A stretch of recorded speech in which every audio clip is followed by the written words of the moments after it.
I really wanted to make the Canterbury under-19 team. I figured that would be kind of that moment, and I didn't. I missed it. I made the Canterbury under-19 B team. And I remember it really clearly. I pulled over on the side of the road at Hagley Park, and I was crying as a 19-year-old, you know? It was like, and I remember having a really clear thought. Like, I can either go, bugger it, sweet, I'm going to go get on the piss with my mates, or I can go, nah, I'm going to give it everything for 6 months. And I made the team. I ended up making that under-20s team. And I played really well for the under-20s at the World Cup. Came back and made the Canterbury NPC team. And then at the end of the Canterbury NPC team, I made the Crusaders. And then at the end of the Crusaders campaign, I ran out at Twickenham, sellout. And that was literally like 15 months after crying on the side of the road, making the under-19 Bs.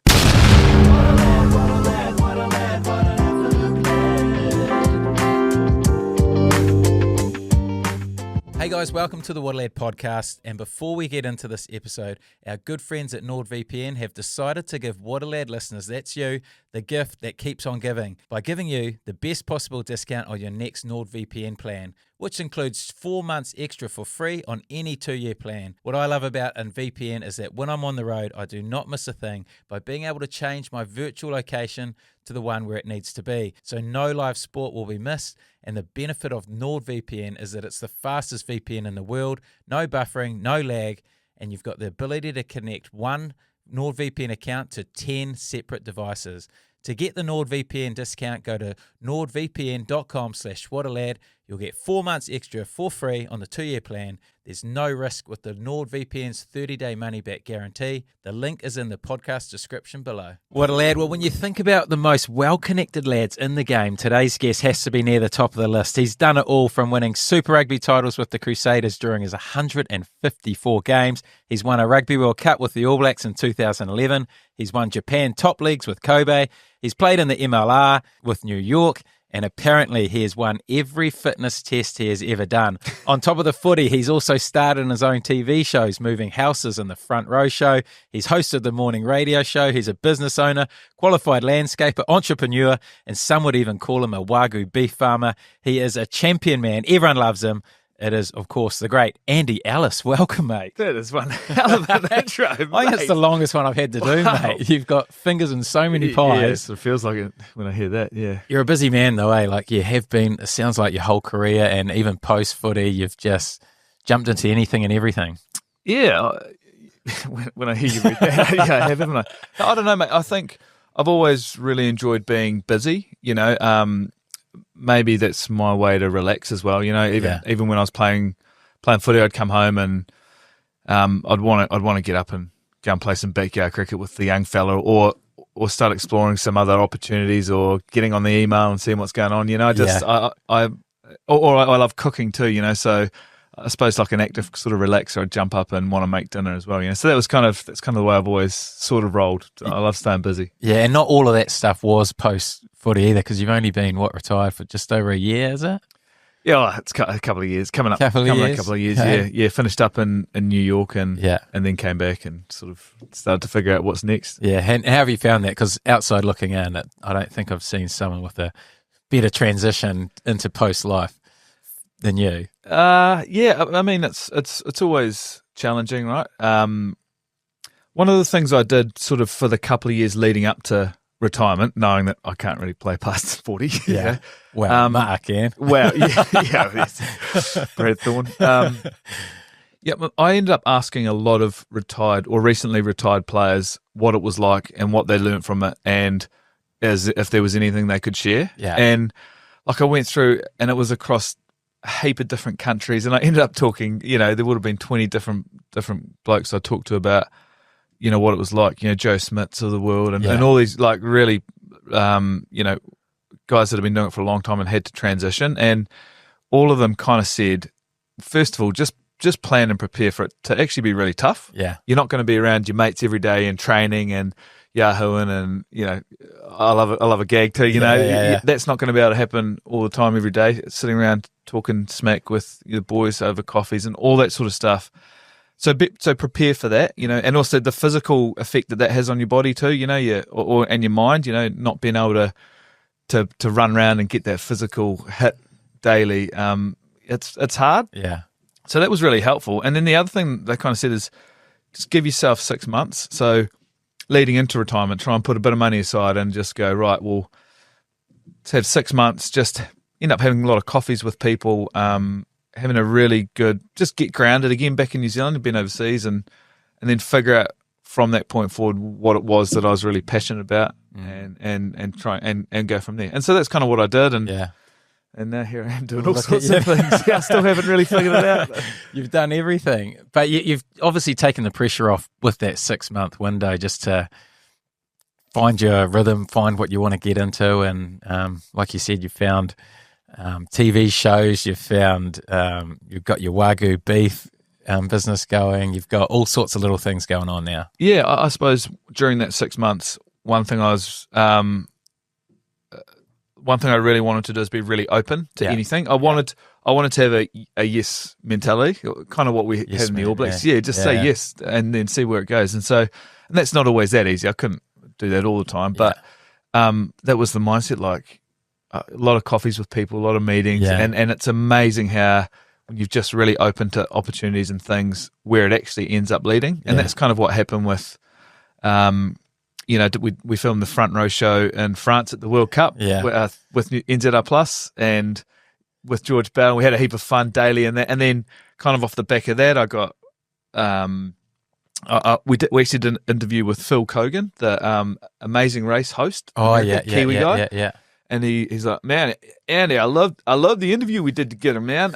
I know some people in New Zealand, and. Sorry, that was my American accent. That was good. Yeah. And, Jeez, I thought I was talking to him for a second. Yeah, he made a couple of calls in New Zealand, and before you know it, they're asking if I'd audition for Moving Houses because Clark Gayford had left. And true. I was like, sure. And then sort of boom, now the show's going great, and I'm really enjoying that. It's crazy how it works, eh? And you talk around your connections there, and just one little connection, the opportunity that comes from it, but you've always been really good at making connections and sort of following up on those connections. I've heard stories about you as a player, like a lot of players at those sponsors, dinners or whatever you go have to meet and mingle.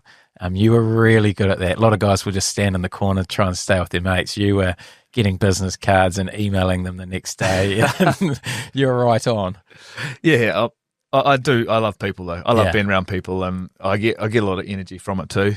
So that probably helps. But that's something that I like to say to the next group of players. The younger guys playing is that we have to go to a lot of functions and do a lot of commercial activities. It doesn't have to be a bore or drag, or maybe it can still be tough work because it is not that easy. You've got to step outside your comfort zone to go and talk to these people. But a lot of the time, the guys that are at these commercial events, they love their rugby. That's why they're there. They've either sponsoring or whatever. So go and say g'day. And again, I'm telling you, mate, it's amazing where these opportunities lead. And do you know what? Sometimes it's only 1 in 10. Yeah. And you're not ever doing it to hope for an opportunity. You're doing it because it's nice to meet other people and hear what they do and see what see if there's any kind of alignment. Mate, it's powerful. It's such good advice for the young guys coming through because I know how much pain those sort of sessions cause them. They're like so anti it all the time, but that's a good example of someone who's embraced it and all the opportunities that have come from it. And now you're the host of the most popular show in New Zealand, Moving Houses. So how have you found your move into that TV space? I found it really challenging. Did you? Yeah, I thought I'd done a bit of the stuff on NZR Plus and a bit of kind of just fun content stuff around rugby. Great, like off the cuff, right? It's kind of the more authentic it is, the better. Yeah. It's like that TikTok vibe. People want to see you kind of stutter words and stuff. Mate, this show, it doesn't work like that. Sure. It's got to be still authentic. When you meet the couples that are moving the house, you really want to hear their story and engage with them on a deeper level. So it's real. Same with the truck drivers. Like they're good lads. They are. Oh, mate, it's good fun. Most of the fun happens when the camera's off. I'm sure you can imagine. Some of it.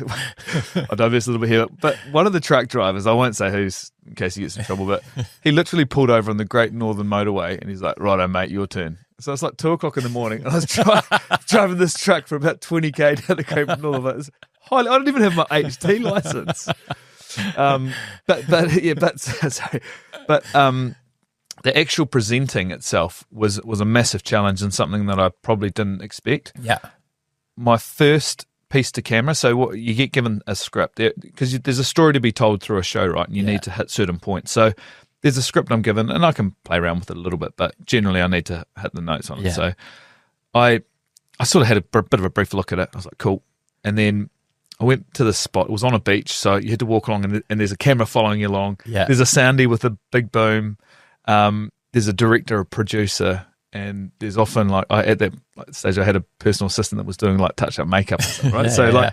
There's a big crowd of people behind the camera, and like that's kind of the first time I'd done one of these piece to cameras like proper. Yeah, and I stuffed it up time and time again. I hadn't really learnt the words properly. I was going to wing it a little bit, but that didn't work. Yeah, and so I just after about 50 takes, it was like 50 takes.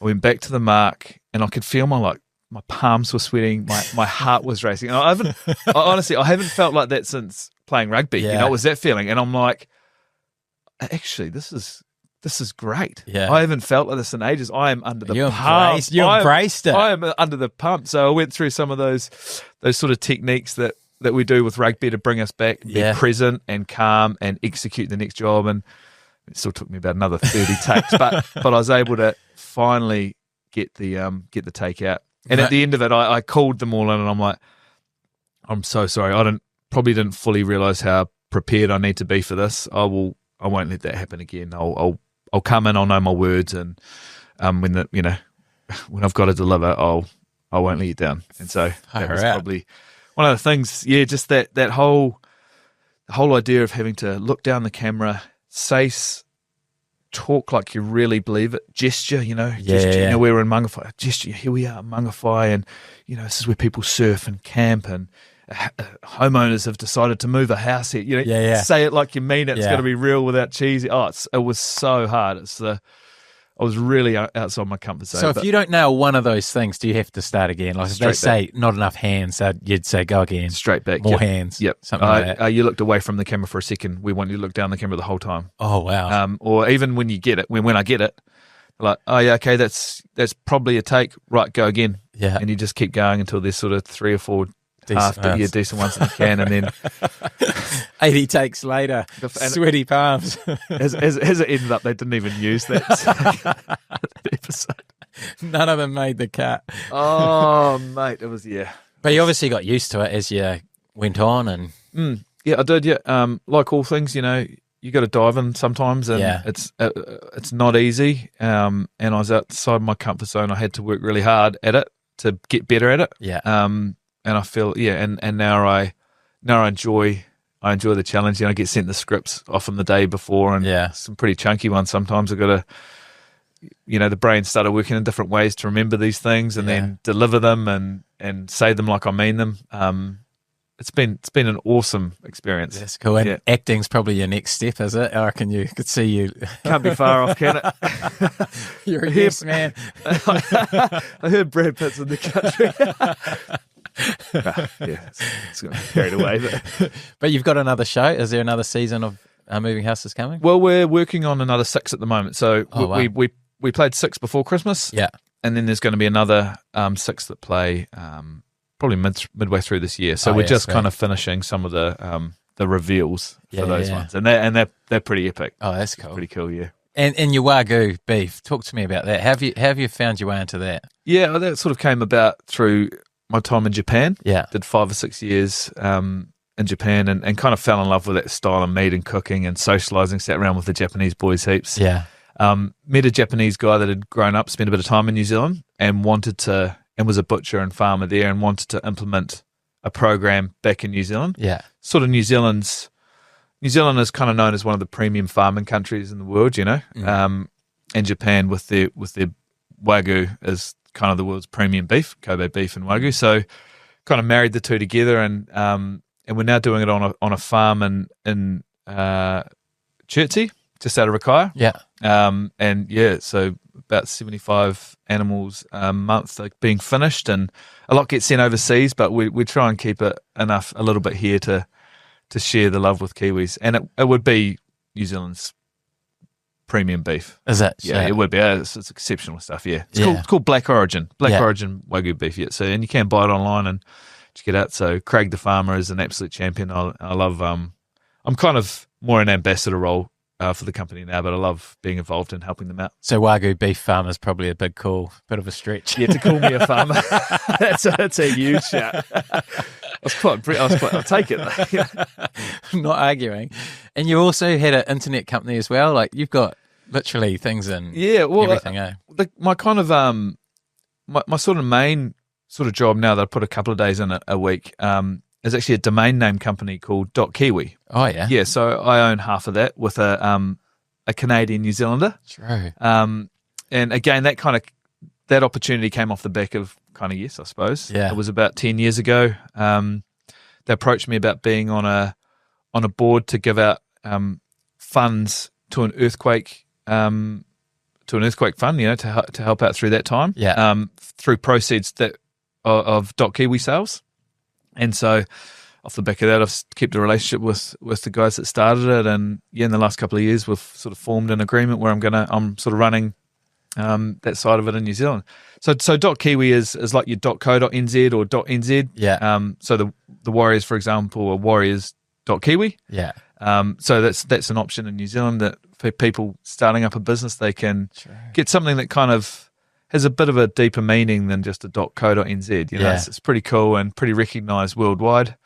And we're actually finding now that even a lot of established New Zealand businesses that have their .co.nz want to brand protect their name, so they'll buy their .kiwi as well. Yeah, mate, it's so fascinating, eh? Like all these things that you're involved in. I'm guessing as a young fella, you were never expecting to have your fingers in all these different businesses and doing what you are doing now. Massively different industries too. Like this, the domain name world, this .kiwi world. I went to a conference in Austin, Texas, and I was hanging out with the .com guys and like these dudes from all over the world, and they're talking some pretty high tech stuff. But again, like I'm just having to go like learn, understand how it all works, and once I got my head around it, I could really kind of start to execute some cool marketing plans and let New Zealanders, let Kiwis know that it's out there, so that's an option for them when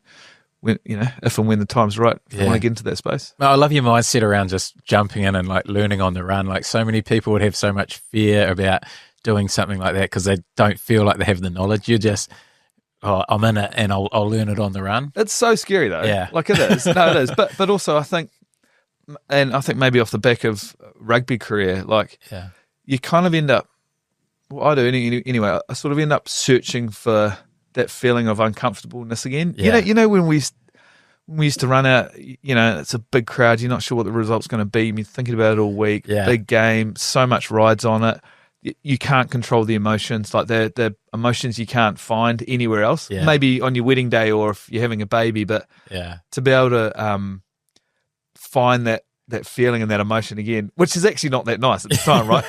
but to feel it and then once you accomplish it or start to understand it, or in business you start to get your head around it, it's a pretty epic feeling. Yeah, chasing it. Yeah. Chase that feeling and keep finding it, not through rugby. Yeah, well, that's cool. And I mentioned you about being a little kid and what your dreams were potentially as a kid. Keen to hear more about you growing up. So give us a bit of a rundown of your upbringing and where it was, what it was like. I grew up here in Christchurch. Yeah. Went to a little school in Harewood Primary School. Oh, yeah. Yeah.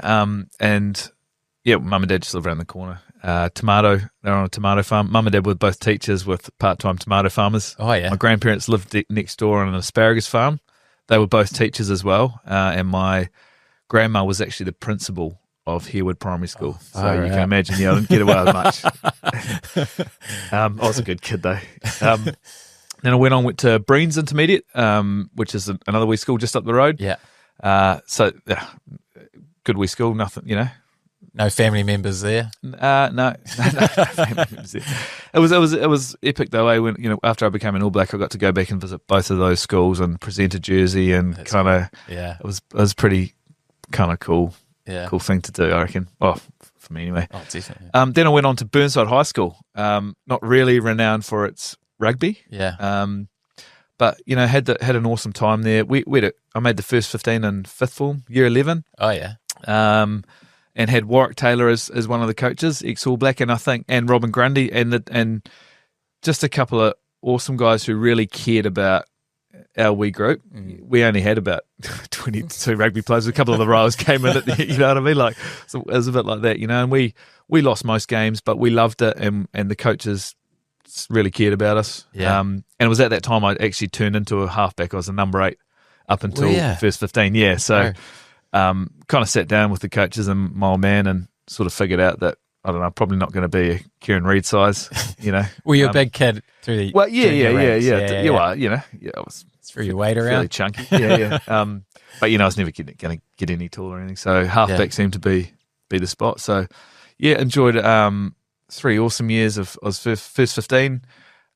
Made a rep team or 2, but not really. Under 16B Canterbury team, under 17 Canterbury team, but missed out on the other ones. Was rugby your dream at this point? Were you thinking professional rugby as a career? No, not really. No. Loved it. Loved it through and through. Passionate. I played it because I loved it. I wasn't doing it for any other kind of reason. Yeah. I played cricket in the summer as well. Oh yeah. And so when I finished Burnside High, I actually won a cricket scholarship to England. Oh, so you're a handy cricketer. Oh, top run scorer at the Black Cash. Yeah, that was a clinic actually, wasn't it? Hey? They're pretty kind to us, those cricket boys. To be fair, there's a few discussions going out in the middle that Nathan McCallum, he's a good boy. He's telling me he's going to flight the 3rd ball up. Thanks, brother. Thank you. Do you know what? I had this real horrible moment. This horrible moment when we were out there. The Universal boss, I was batting with him. Yeah. And he played 2 nice 4s. And I came down to him and I said, "Great shots, mate. Hey, just keep waiting for the bad ball." And he looked at me, and I realised what I said. And I just turned around and walked back. It was just a horrible moment, for telling one of the greats, Chris Gale, to wait for the bad ball. I don't know why I did. It was a weird moment, Anyway, sorry. That is good stuff, though. Yeah. He probably tried to run you out, but he ran out Will Jordan. Yeah, just a Muppet comment like that. Anyway, so I did. I had this cricket. So you're awesome at cricket. Okay. So I had an awesome time in the UK on this cricket scholarship. Came back. My passion was still rugby. I loved it. Got a scholarship out at Lincoln University where I studied landscape architecture. Yeah, and I ended up playing rugby for varsity in town. I was still living with mum and dad. My club was always Burnside Rugby Club. Yeah, very passionate. My son plays some big candy cane, man. But when I went back there to play senior rugby, they had the Tongan international halfback playing for them. So they said, "Look, you're just not going to be a chance." And that's cool. I was a 20-year-old kid. Yeah, 19 years old. Sweet. Went to varsity and made their senior team. I remember, and I'll often talk to younger kids about this because I think this was the pivotal moment of when I actually made the decision, or it kind of happened for me in rugby. Like, I hadn't gone to rugby schools. No one had really kind of seen me play or anything like that. Yeah, or I wasn't really ever good enough or something, whatever. Yeah. I really wanted to make the Canterbury under-19 team. I figured that would be kind of that moment, and I didn't. I missed it. I made the Canterbury under-19 B team while I was playing for that varsity senior team. And I remember it really clearly. I pulled over on the side of the road at Hagley Park, and I was crying as a 19-year-old, It was like, and I remember having a really clear thought. Like, I can either go, bugger it, sweet, I'm going to go get on the piss with my mates on a Sunday, on all the Sunday sessions that my uni mates have, and Thursdays and Friday, and all of that, and they're having a good time. Yeah. Or I can go, nah, I'm gonna give it everything for 6 months, fully focused, have no regrets. I don't want to be the guy in the club rooms going, "Oh, I could have if only I did," those guys, they're everywhere. And so I kind of wiped away my tears, and I decided, no, I'm gonna give this a real good crack under 19Bs, and then at least I've got no regrets. Yeah. Right? At least if nothing else.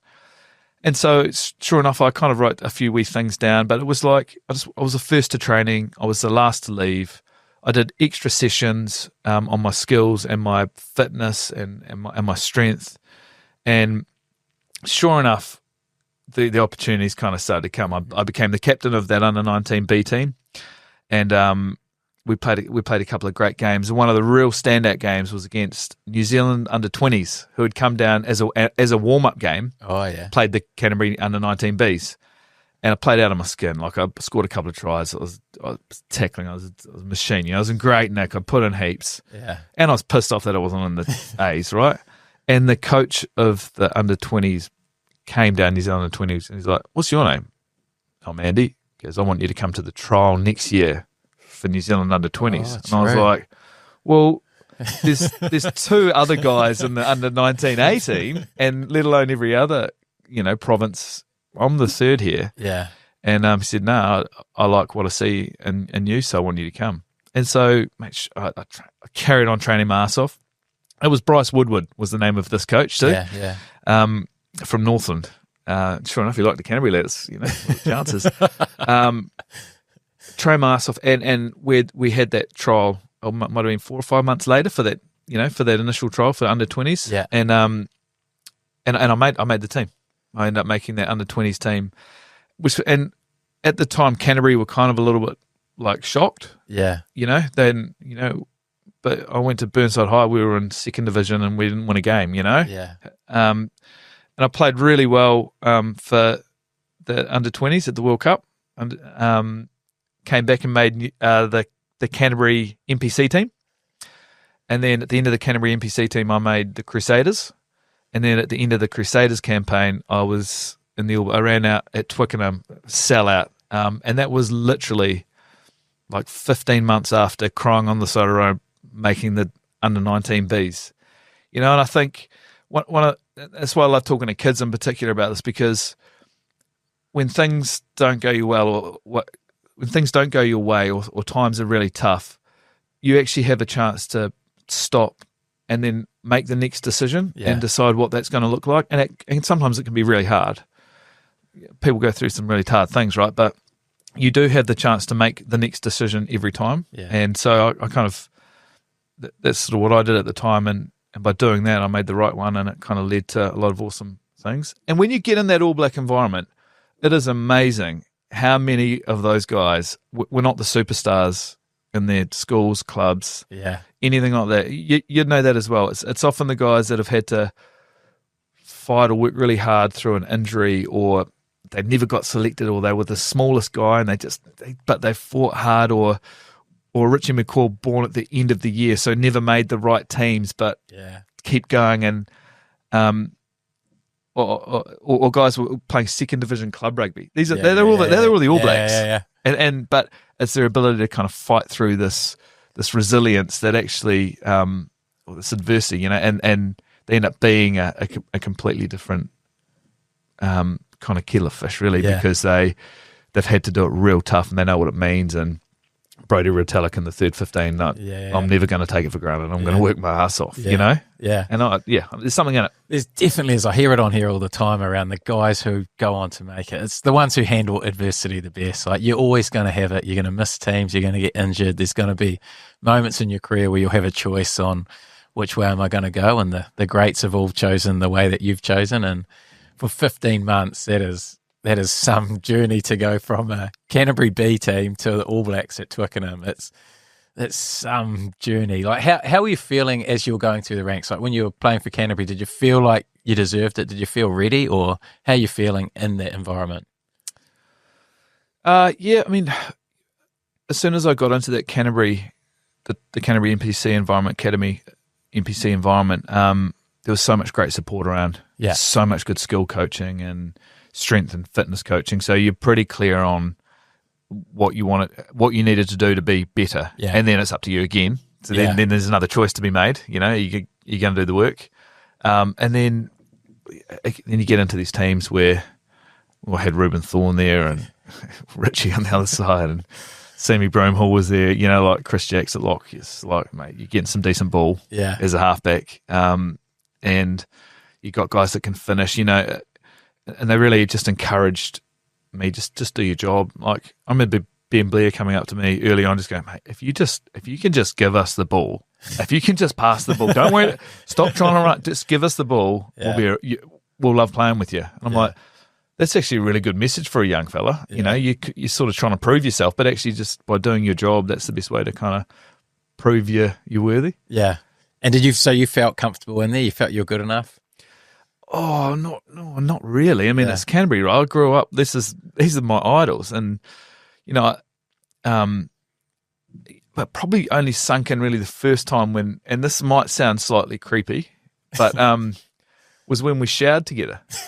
I'm serious. Like, it was like clothes off in the shower, and there I am with like it's Dan Carter, Aaron Major, Rubes was there, and maybe Cam McIntyre, something like that. And we were all naked, and they're like just asking me questions. I'm like, "Are you serious?" Like, Aaron Major, my goodness, Aaron Major. You know, I feel like that was kind of like this moment of like, oh, okay, we're you know, we're equal. I made the team. I'm not a fan anymore. Well, Aaron Major wasn't quite as equal as the others, but no, it was it was that sort of moment where kind of felt like, oh, it's okay, and then you go about and train and do your job, but certainly just it definitely took time. It took years, really, probably. I remember looking at the way a Reuben Thorne or Justin Marshall would stand up and speak, and I was thinking, man, I'm never going to be able to do that. Yeah. They are so powerful, you know, talking about club means and there's places about attitude. We want to learn about your character. Who are you? I want to find out what sort of man you are. I'm like, I'm never going to say it. But what I did realize is that those lessons or those messages I heard then, man, they stuck with me. And when it was my turn, I could lead and I could ask the right things of the right people at the right time and get the best out of people. Yeah. How was someone like Justin Marshall, who was obviously, it was a little bit different area where I felt like it wasn't, people were still competing for their spots a little bit harder than they probably do now, around not as welcoming to the younger guys coming through. But how was someone like him? And you guys sort of had the same hairstyle, the image. You were like the young Justin Marshall coming in. Yeah, it was. Yeah, I mean, I did the tips because of him. You know, I'm not going to lie. And he even used to say to people, "Oh, it's just lemon juice in the sun." So then I heard him say that. So then I'd tell people, "Oh, it's just lemon juice in the sun." You know? Yeah, he was an idol. You know, he played real hard too. You know, he was a real competitor, which I loved. And so I was pretty excited when I was sort of on the edges, you know, and I was around listening to him, just keeping my head down. But I did ask him one time, like, how many tackles would you halfback make in a game? I was fair, he goes, 7. Walked away. I was like, but actually he was actually awesome. Yeah. He was always up for a good chat, and he was right at his last year, and it was right at the start of me, so probably not as threatening, because I'd heard some great stories about how competitive he was to other players. It's like, you want this jersey, you're going to have to come and get it, and I don't mind that either, you know. Yeah. And as you know, it kind of evolved from there to, by the time I finished, is that I really wanted to help the next young fella coming along, and I still do now. Like, I feel like that's the greatest way you can leave your legacy in a place is by what people say when you're gone, and how you help them, and you see them play well, genuinely being really happy for them. And again, that's you don't expect that of two 22-year-olds going at the same position. I know what it's like, but again, you grow to this place where you what really makes you feel proud is seeing the younger ones like kind of doing the things you've asked of them. Yeah. You know what I mean? Yeah. Yes. It's an awesome feeling. Yeah, it is cool. And the All Blacks, you see you're uncomfortable a little bit in the Canterbury setup. Geez, going into that All Black setup, you must have felt very like sort of out of place. Yeah, it's just the way it is, you know. It's the All Blacks. Yeah. Like you get given that jersey for the first time, and it's embroidered with your name, the test on it, the date, where it was. So it's like an All Black jersey, and you get to take it back to your room, for the afternoon as well. And so you got to spend the afternoon with it, looking at it and having a few conversations around it. But you really do kind of think, man, am I worthy? Am I man enough for it? But you do again quickly learn that you can't sit in that space for too long. Like you've got a job to do, and the beauty is it's just back to the fact that just do your job, do it with heaps of energy, high energy. But that's all anyone's asking of you, and you're there because you do your job well. So execute on the biggest stage better than you ever have before. Yeah. But then you don't need to do anything special. And when you do that, often that's when the magic happens anyway. Yeah. The cool thing, mate, is that after my first test, the English Wigglesworth, his name was. Yeah. Wigglesworth came in to swap jerseys with me, and I said, "Oh, mate, it's my first test. I want to keep it." Leon McDonald heard this conversation, and he takes off his jersey, and he goes, "Andy, you can swap my jersey for his jersey, so you can have both the halfback jerseys." Oh, so that's cool. pretty awesome, mate. Yeah. And us, the All Blacks only get given one black jersey per game. A lot of the other nations get given two. Yeah. I think the Poms do. It's probably do. Wigglesworth's second jersey. He didn't even play in it. Yeah, exactly. So that's pretty awesome. I'm always very grateful to Rangi for doing that. Yeah, and also probably just once again shows how those more senior guys just keeping an eye on things, looking after the younger fella, teaching me a few lessons about what it's about. Yeah. But yeah, it's pretty special stuff, that black jersey, that's for sure. Yeah. And I guess it was the following year the 2007 World Cup came around. So how'd you feel going into that one?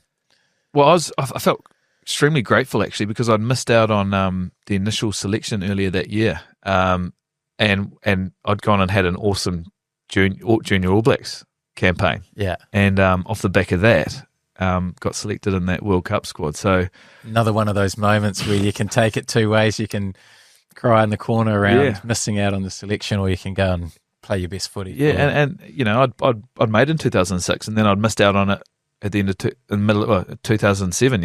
After Super Rugby, missed out on that Tri Nations, and then I was like, a bit like that. Here we go again. Yeah. Righto, what are you made of? What do you look like? Who are you? Sort of thing, And trained hard and had some good coaching, and that junior All Blacks team we did really well, and off the back of that, Ted and Smithy and Steve sort of gave me the crack, which was pretty cool. But that World Cup itself, unbelievable, really, because that was one of the strongest All Black squads. Hot favourites. Yeah.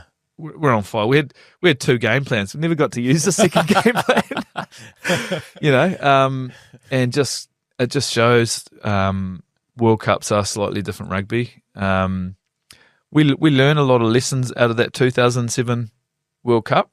We Richie and some of the senior guys and some of the management sat down and go, after the dust has settled, and sort of talked about, well, hold on a minute, it's been now 20 years since we won a World Cup. We're the most successful rugby nation in the world here. We're massive winning percentage, but yet for some reason we're not able to get this job done at World Cups. Yeah. And had a good look at some of the cultural stuff there. There's a bit of a shift in some of the old school ways of doing things to a bit more inclusive of everyone, which was pretty cool. Yeah. Brought in the club rooms you would have heard of, the jerseys making everyone feel like they had a part to play. Brought in cool team chants and just some few things that really made it feel, it sort of just helped the culture, helped it feel. We use that word belonging a lot, but it made that feeling become real a little bit more. I did that, and then the other thing was had a really good look at the mental game, like what's actually going on here. Something's not right because we're making errors and we're not able to come back from them. The ref makes a bad decision, and that's it. We're stuck in that moment. The crowd's loud. There's weather. There's an injury to Dan Carter.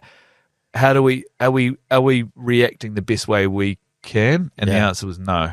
we could have been better. And so put a lot of work in through particularly Kerry Evans, but Gilbert and Oka as well, just on what that looked like and that process moving forward. And ultimately, there's a few key moments in that 211 World Cup. I was going to say, yeah. Yeah, that you know, when you watch it again, you see what happened, how connected and grounded we became quickly after errors or decisions, and we were able to make the right call next up to allow us to get that result. Yeah, and it's such small margins, isn't it? Like World Cup times 10, like, and when you're winning it by, what was it, 8-7 in 2011, like smallest margins ever, mate. And the thing is, with that World Cup at home, and it had been 24 years by that stage. Yeah, like the country came to an absolute standstill.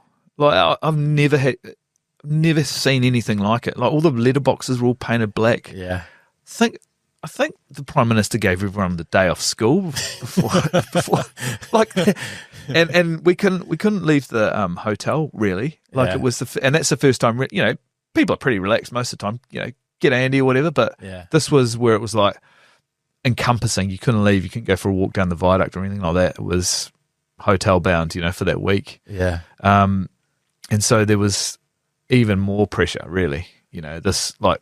You should win this one, boys. It's like, yeah, it doesn't really work like that, but okay, you know. Yeah. And how did you find it? Obviously, you were in and out, like you said, throughout those sort of 4 years leading up to it. You never really got to get the 9 jersey, take it full scruff of the neck and sort of own that 9 jersey. You're in and out sort of on the bench. Going into that World Cup, how do you handle those sort of moments? Again, we had really good support around us as well. But there was a good challenge for me. I don't mind that. I remember Gilbert and Oka saying to me, 3-2, 2-1. That's what he just walked past. He just walked past me at training and go, you know, you're number 3 now, 3-2, 2-1. Oh, yeah. You know, so number 3 halfback to number 2 halfback to number 1 halfback. And that was cool. It was helpful just to know that the management were feeling like that as well. For me, it was just like, righto, same kind of thing. Sacrifices. What does it look like? What's the best version of me look like if I'm going to have a crack at this? And I'll often ask myself, what sacrifices will I make? But what do I not want to be disappointed with? I don't want to have any excuses. Like, what does that look like? If you've got no excuses at the end and you're still number 3, what does that look like? And then I'm okay. Then it's sweet. So, I gave up piss for 6 weeks, which wasn't easy, and did a lot of extra sessions when no one was watching, running machines and in the hotel gyms and things like that. Yeah. It was probably too much, but it didn't. It was kind of, I just had to mind more than anything. Yeah, mind more than anything. Yeah, whatever it takes, you know, that kind of thing. Get trained hard. Took my opportunities when they came against some of the, I think it was Canada, Japan. Played particularly well in those games, and then got the nod. The boys didn't play, but the boys didn't play that well against, I think it was Argentina in the quarter, maybe. And you know, and I just sort of got the nod. You know, I was in form. Jimmy had been playing really well all year too. You know, and I just probably just a toss of a coin. You know, but I got that chance, and then played well in that semi. You know, just did my job well again, and then sort of came on early in the final and kind of had to finish it off, really. Yeah. And the moment where you kick it out, I think that's the one that goes around. You kick the ball out to win it. Yeah. What's that moment like, knowing that you've won the Rugby World Cup?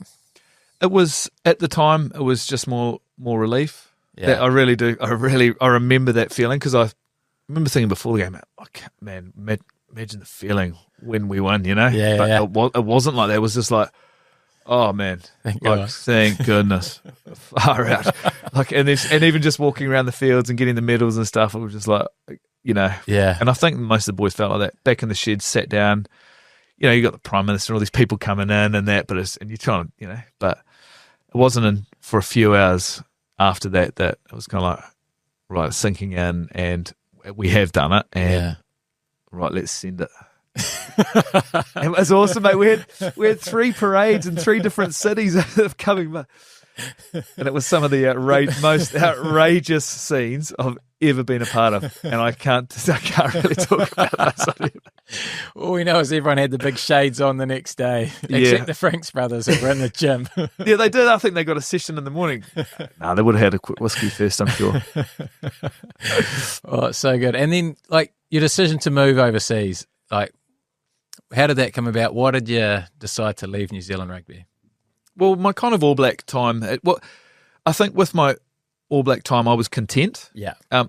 The World Cup really helped with that, because I know it is hard to kind of leave and be happy in New Zealand, but I think the World Cup really helped. I think Super Rugby titles and the really great time we had with Canterbury winning 6 in a row,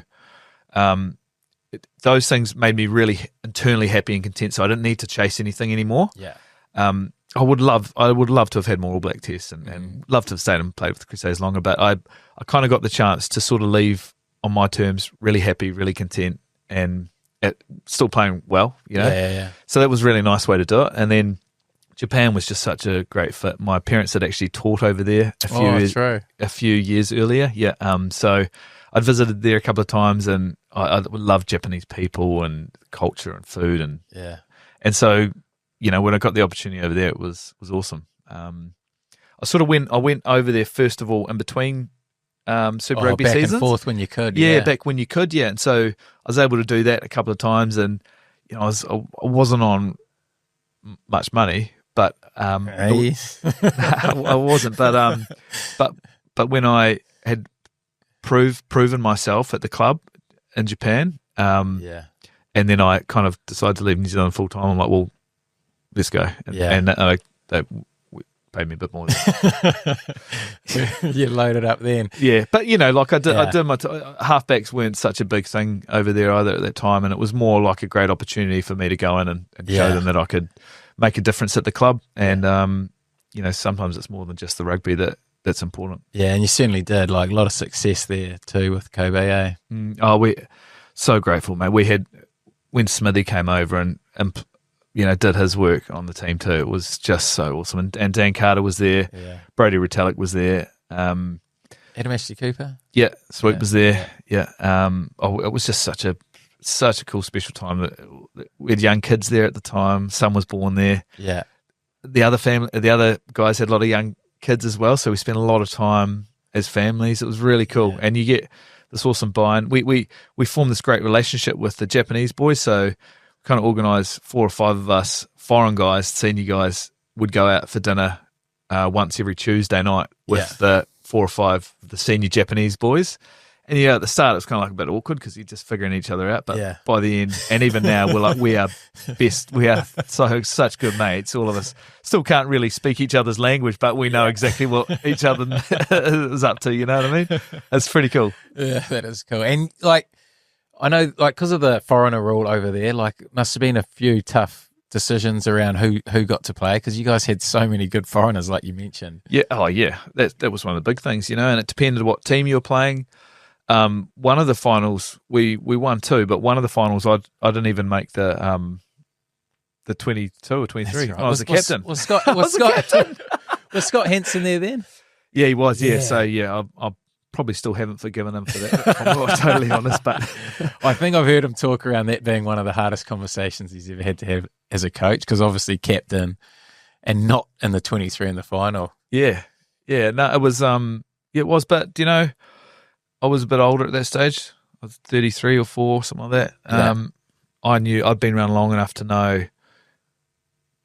Man, some guys look like absolute knobs when they miss out and the way they carry on, and some guys look like absolute champions. And some of the lessons that I learned, even, you know, when Ruben Thorne wouldn't be starting and Rito would be starting, the way he conducted himself, mate, all he wanted to do is help Rito and make him better. And that will stay with me forever, you know. And so I had that chance to help the team and work real hard with them and do whatever it took and whatever they needed. I don't care, you know, like it was about us. It was about our team and the journey that we'd been on, and that club hadn't won a title in 20 years either. I was like, right, what is it going to take for us to get this done? Yeah, and just didn't matter, whatever it took.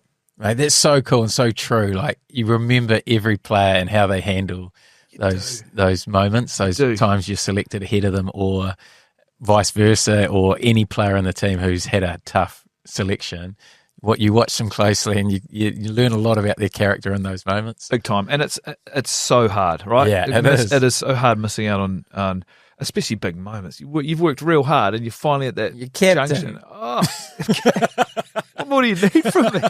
Got you to a semi, got you to a final. No, it's but it really is the character of a bloke, I reckon, or a woman. If the way they conduct themselves when things don't always go your way. But the team comes first. Did you do the captain's talk before the game, or?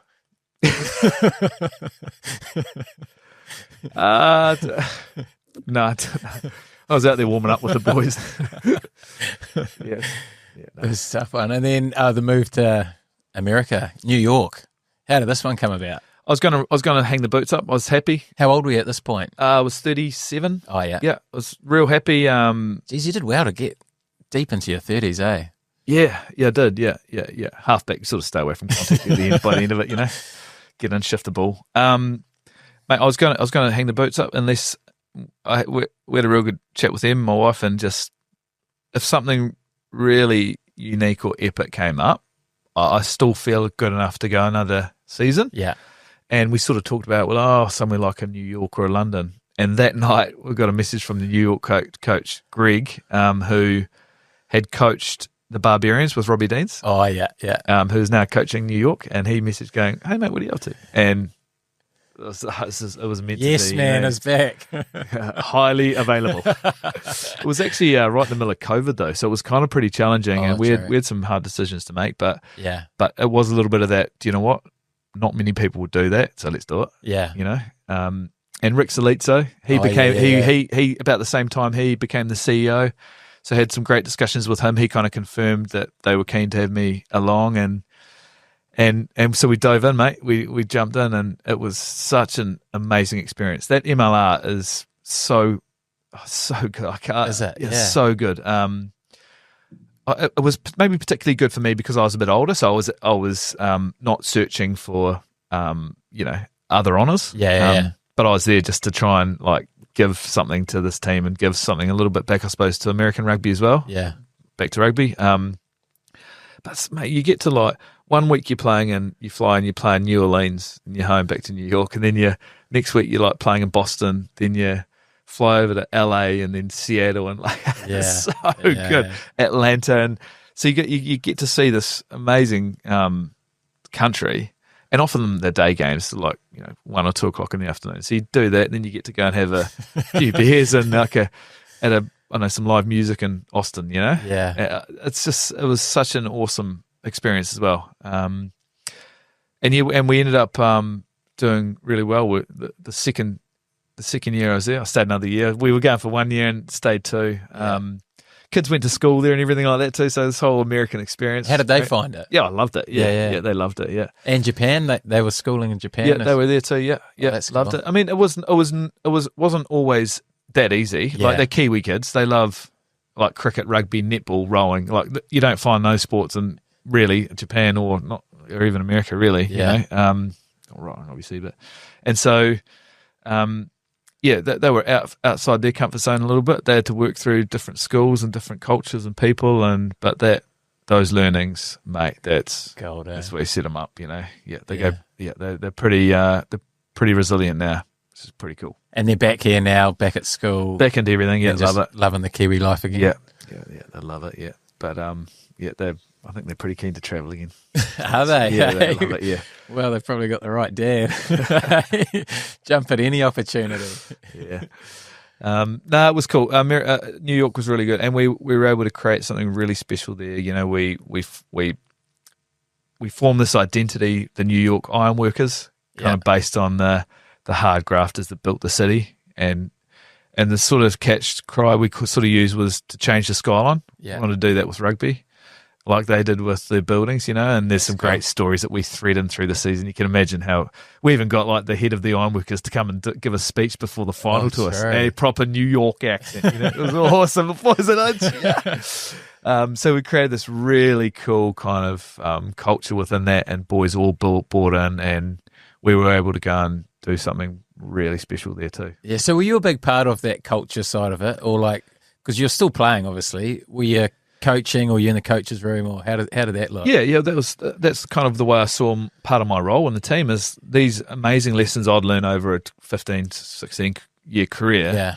Yeah. With undoubtedly the greatest coaches, we'd seen in decades. Yeah. And so I'm just Like the using, theme man. yeah, just using their I'd ring Razor once a week. Oh, I'd yeah. ring Smithy once a week. This happening. What do you reckon? Oh, what about this? Have you thought about this? What about this for a theme this week? Yeah, cool. And so then I was able to go in with the coaches and work in really well with the coaches too, and in the senior leadership group we had at New York, and Rick Salezzo was a massive part of all of that as well. Allowed me to do that, empowered me, to do a lot of that stuff. And he did it as well. We were able to do it together. It was cool.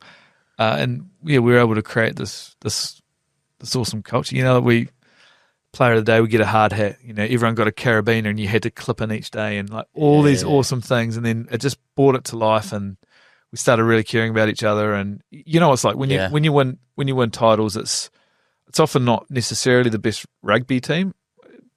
Arguably, but it's the tightest and the ones that are prepared to get up off the ground 100%. faster and put your head into dark places and work for a longer period of time than anyone else. Yeah. And you get that because you care and you love your teammates. Yeah, got those connections. Yeah. You're a wizard. And are you doing stuff like that for Auckland FC? Oh, no. I came up with a theming video for them. Oh, you did? Yeah. Actually, John Gardner, Crusaders. That's how I heard about it. So Ali's a big part of that club. So I'd caught up with him a couple of times around culture and just with sort of new clubs, you kind of try and figure out, well, what do you stand for? What does your identity look like? And with Auckland FC, we'd kind of tapped into some of the greatness that had happened in the city, the America's Cups and some of the Warriors victories and the All Blacks playing at Eden. A lot of different things, and going like, hey, this is a pretty inspiring place, even though it was Auckland. It was hard for me to do, but I think they may have tapped into that a little bit, but I sort of haven't been back in there yet. Gee, you've done a good job though. They seem to be on fire. No, they've done a great job. Let's claim it.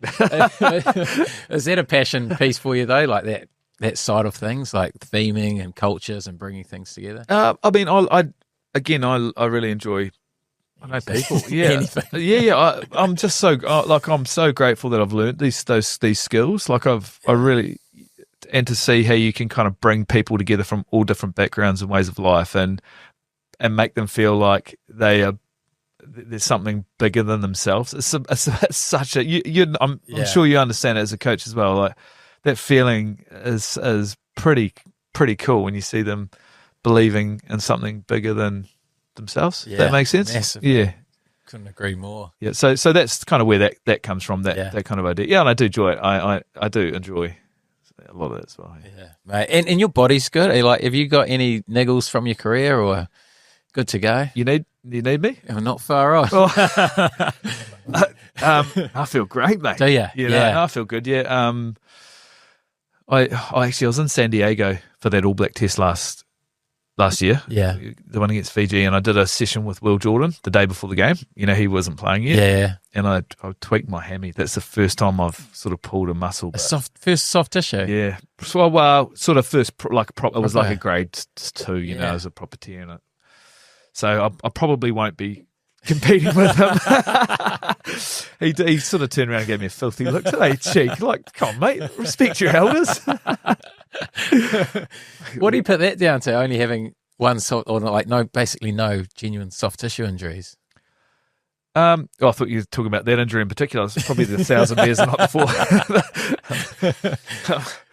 I don't know. I'm not particularly explosive. Like, I'm not real quick on my 40s, 60s or anything like that.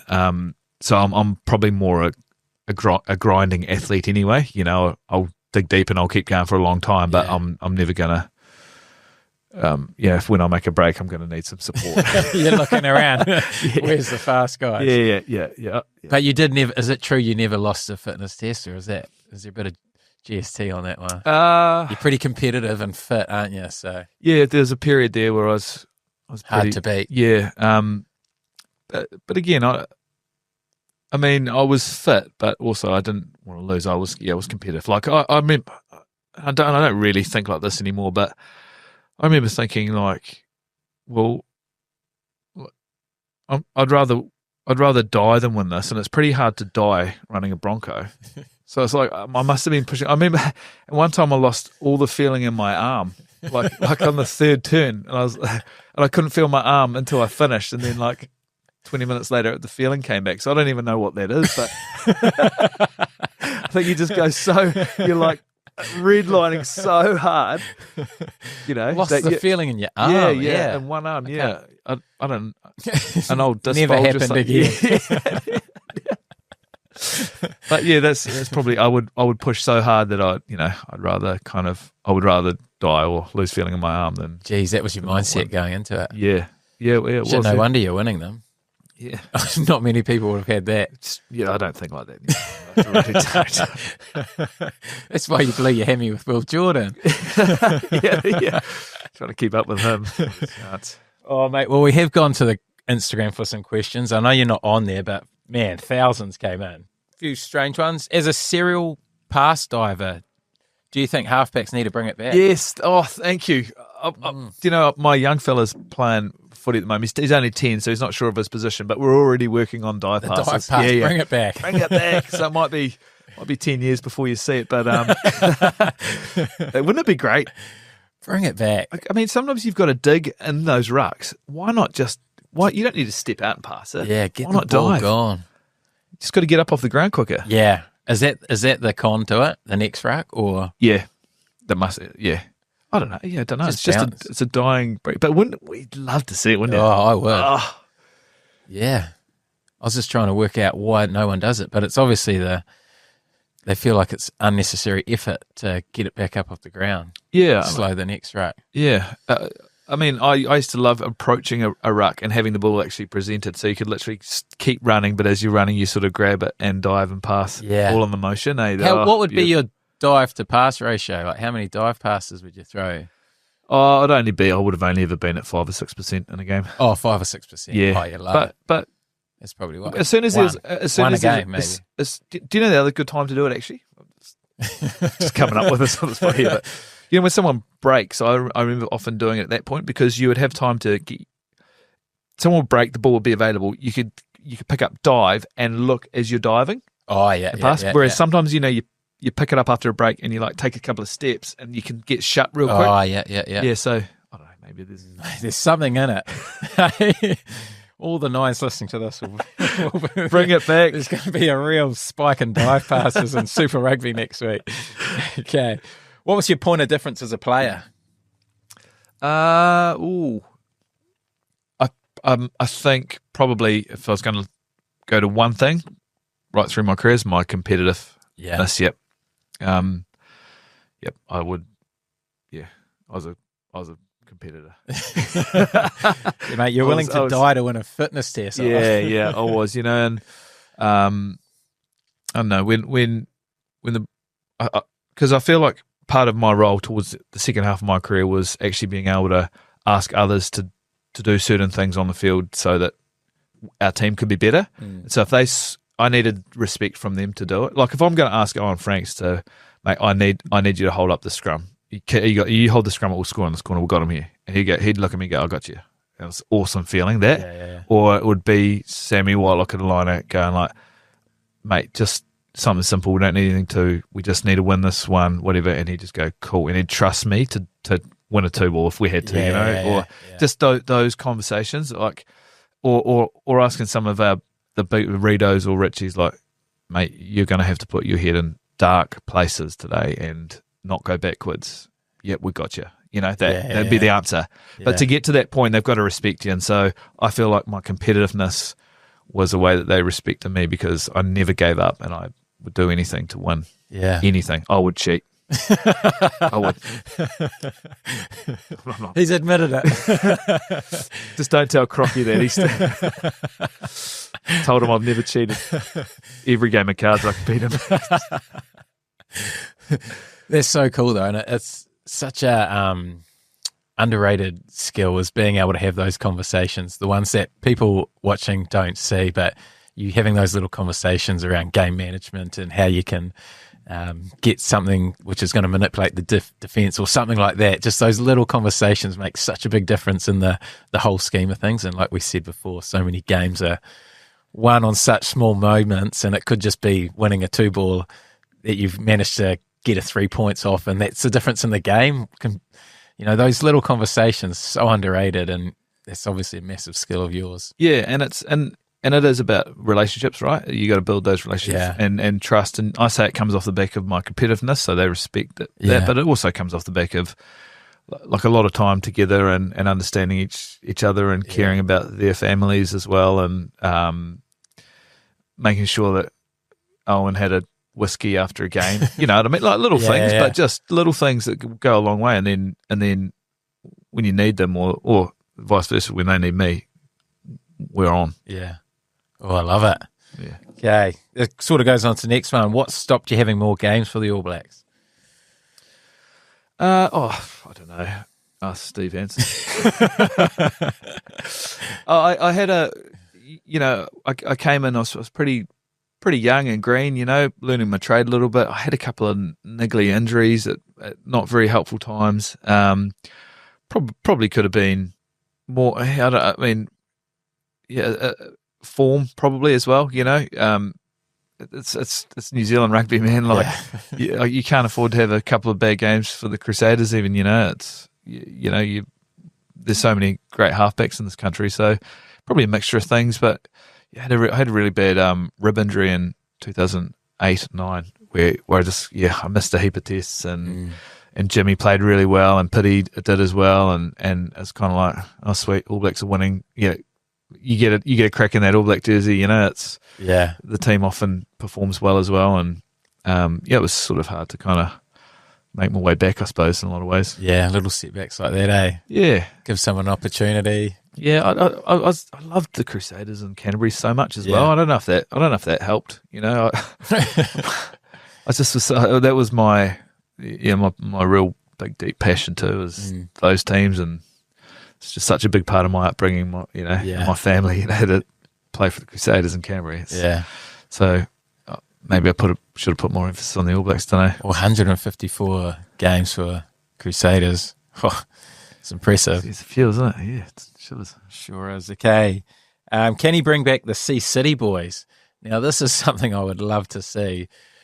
Maybe a tour. Yeah, the album went well. It was number one, wasn't it? It was number one. So you've had a number one song and TV show. Yeah, look, there's a couple of things here. We actually got asked to sing at like the New Zealand Music Awards or something like that. And we all just absolutely shit ourselves. So we're like, no, the band's over. We did. That year that it was number one, they asked us to come on stage and sing that. And we're like, okay, right. And then the other thing is, I made the boys do the Sea City Brothers do a Christmas song. Oh, there's a Christmas song. I've never seen that. I've heard about it. I've never seen it. I think it's great. But Izzy and Willie Hines and they're devastated every time Christmas rolls around and I send it to them. So how did you get Willie Hines involved in that? It just seems so out of character for him. Oh, he's good fun, mate. Yeah. He didn't have a choice. I was the senior halfback. It looks like that. And whenever we used to bring it up to him, he was never having a bar of it. No, he wouldn't. Izzy loves that sort of stuff. Yeah, he was a bit embarrassed by the Christmas one, I think. It was even him. Yeah. So after that, I don't know. It kind of sort of when I wanted to release another single, they went. Oh, bring it back. It would be so good. Yeah, it would be good, yeah. Okay. Financially, what is the key to set yourself up for life after rugby? You might have even mentioned this one. It's other than 5 years in Japan. Yeah, go overseas, yeah. It's tough, right? Because ideally you want to invest heavily when you're younger and let those investments grow while you're playing your rugby career. The hard thing is that I think the average life expectancy of a rugby player is 2 to 3 years. So if you invest heavily in year one and she's all over in year two, you can get yourself in a lot of strife. Yeah.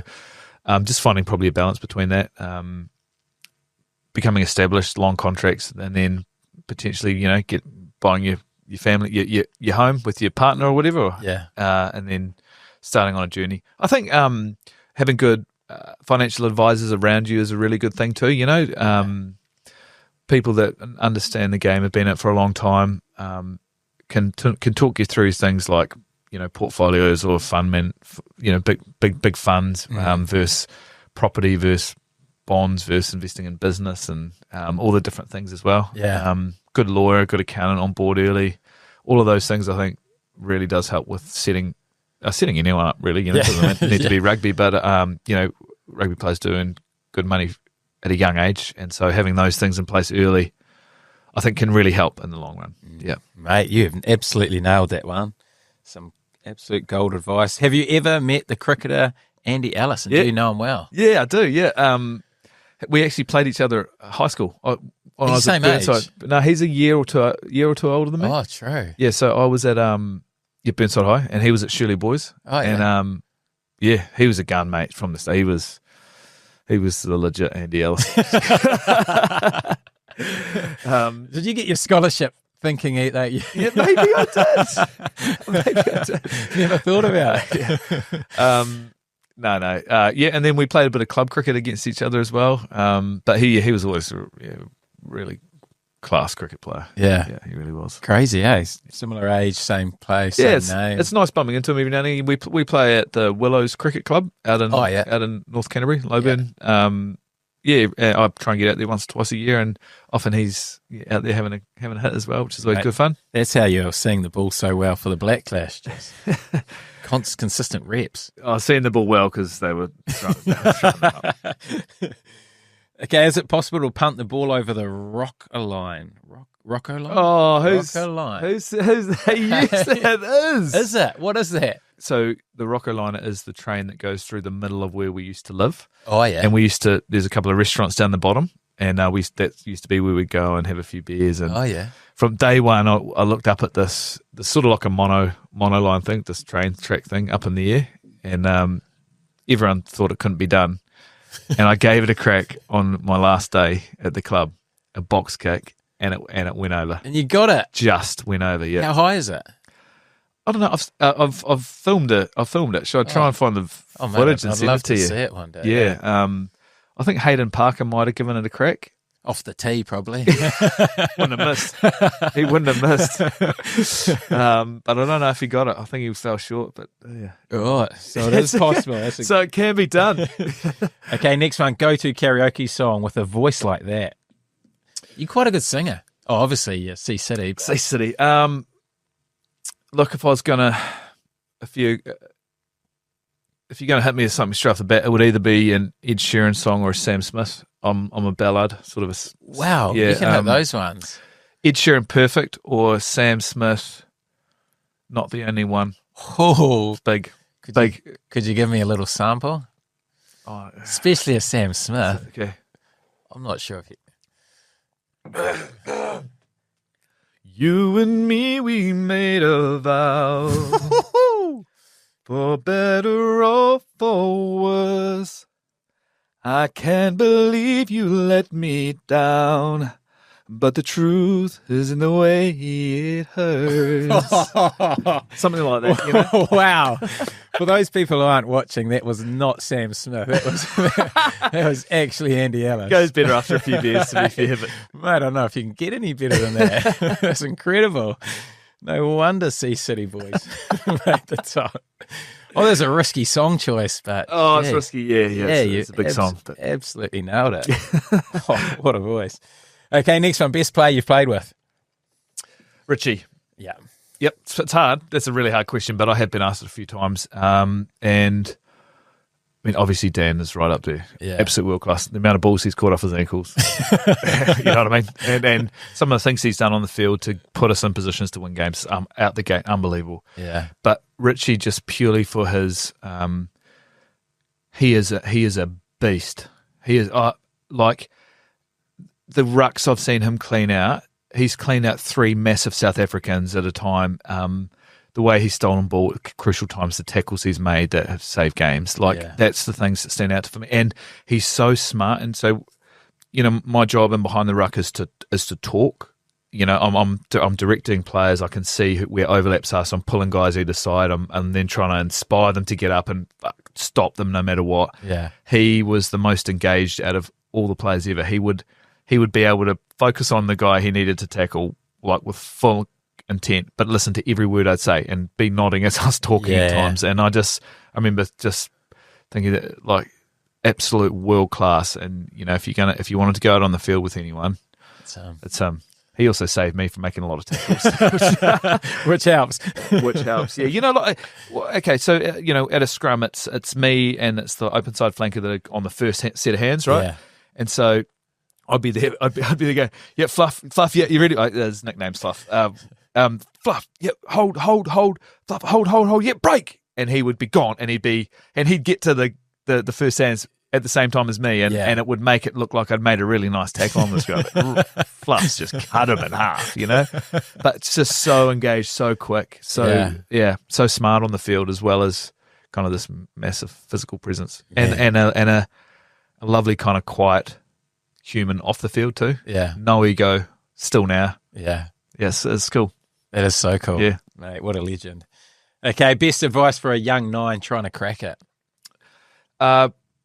This also I've answered a few times to young 9s. Time. Put the time in, put the reps in. There's no other way, unfortunately. But like kicking a goal, I suppose. Yeah. Don't get me wrong, there's a technique, a general technique that you need to get your in the right place. Yeah. But after that, you've got to pass 1,000 balls a week in both hands. Same with box kicks. You've got to put in thousands of hours of box kicks. You probably have to be the fittest player in the field. Unfortunately, there's no other way to get fit than to put the time in and do the reps and taste some blood. Yeah. And particularly passing, because it's all the little muscles in your hands and your wrists that will give you strength of passing. Every halfback's actually got a slightly different passing style. You look at an Aaron Smith, very, very wristy and quick. Yeah. Whereas other guys are more a longer back pass. But just it's the one position. I suppose maybe a little bit like hooker. There's a few positions where you just got to put the time in, do the reps. That's how you work on your accuracy, your speed, your game. I wish there was an easier way around it, but there's not. Young 9s put the time in, and if you do more than anyone else, you're going to have a better pass than anyone else. Yeah, simple, mate. So true, very true. Okay, last one. Best piece of advice for a Waterlad listener. Oh, jeez, you've given some advice already too. Keep listening to the pod, man. Hopefully you stayed to the end. Oh, they definitely would have with this one, mate. This has been one of the greats. No, I don't know. Look, I suppose the thing I talked about early on about life isn't always simple. It doesn't always go your way, but how you respond to some of those things, and you need good support around you. I know it can be really hard for some people, but the way you respond when things don't go your way will ultimately define your character. And that's just something little to take away. Just remember, you always do have a choice, whether you're at home or at work or on the sports field, whatever it is. Jeez, you've absolutely nailed it. Advice, song, life.